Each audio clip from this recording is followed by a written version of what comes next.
Yes, I know. I'm not a hardcore drinker. Emily Laser Princess, Pink Raccoon, not Razzlecon Part 2. I'm sorry, I just find the whole Razzlecon thing fucking hilarious. And I wish, if I could pull off something like that, get my hands on $8 billion worth of Bitcoin for a day. I just can't even think about the economic damage I could do to capitalism with that kind of money for a day. And honestly, I could probably also figure out a way to escape from the forces of capitalist repression as well. Anyway, Season 2, Episode 10, What's My Line, Part 2. Wish the worm guy was already over. Do not like anything about him. Not a fan of worms.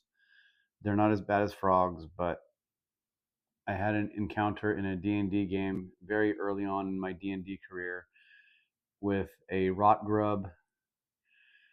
And even though it didn't end up causing me any damage because of cure spells and fire, just the idea of a worm burrowing through me. Botflies get me icked out too. So, yeah. Can't tell if it's a flaw in the transmission, but Kendra appears to only have rouge on one cheek. Please, someone explain to me if I'm wrong here. But yeah, check out Season 2, Episode 10. It's in the first few minutes of it, I think, when this came up that I noticed it. But I thought back to Episode 9 as well. And there only she seems to be kind of half made up. Still fucking gorgeous. Dawn, damn, they really fucked up Kendra psychologically. Yeah, they did. Don't know what it is about Buffy. It's because they're all white cishet men, and so they see a blonde and they turn into complete and utter brain dead cretins or something. But yeah, if Kendra, and I assume Kendra is more in line with how the Watchers traditionally train their slayers, which is fucked up, but yeah. I lost my train of thought again. Okay, the whole can of worms about the calling so much, the G slur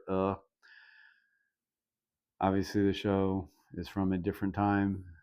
It's going to be problematic, we know that. Would Angel sweat like that? Probably not, right? I mean, his body is technically dead.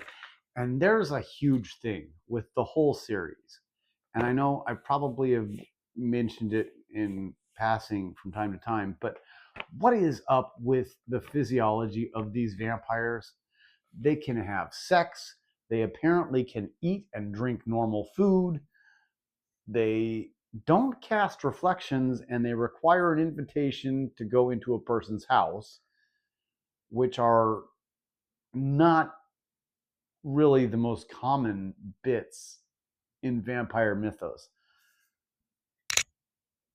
The reflection, yeah. But, I mean, even that, there's usually so many workarounds that they use to overcome that deficiency.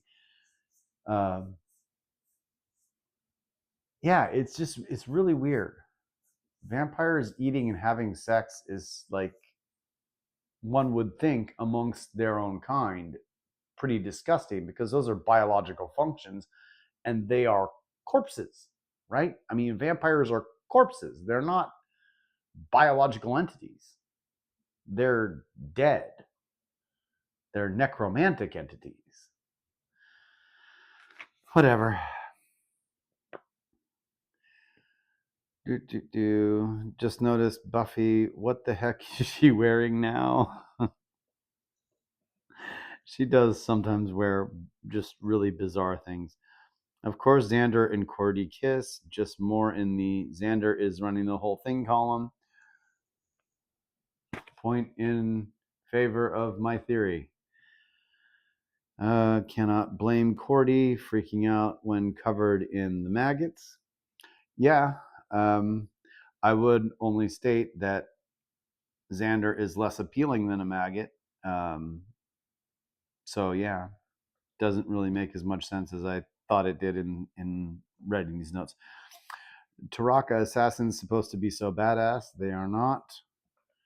Jonathan, LOL, the ultimate gag character.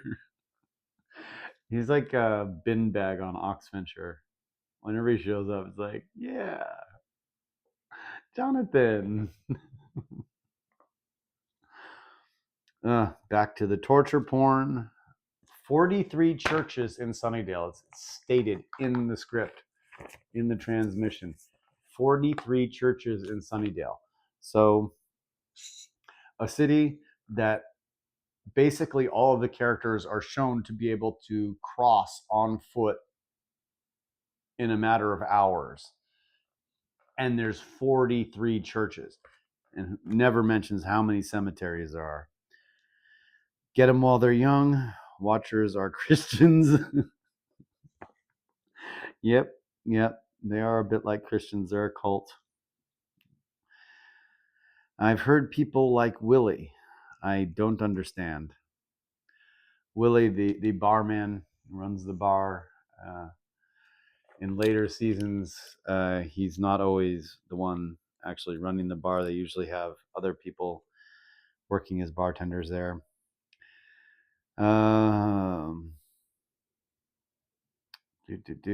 Do like when the ritual stuff makes internal sense, like Angel's blood curing Drew. Yeah, that makes some sense. How is Patrice in any way a threat? / how does she stay toe to toe with a Slayer? I don't remember Patrice. Oh, is that the cop? One of the assassins? Yeah. How does she fight with Buffy? Buffy has like Spider-Man level powers. It's stated multiple times in the series, and honestly, it was the last time I remember it being brought up specifically was in season 4, which is before she fought Glory and did all that crazy shit when they were fighting Adam. She's got to be like stronger than Spider-Man at that point. Maybe not as fast, but stronger than him, and so.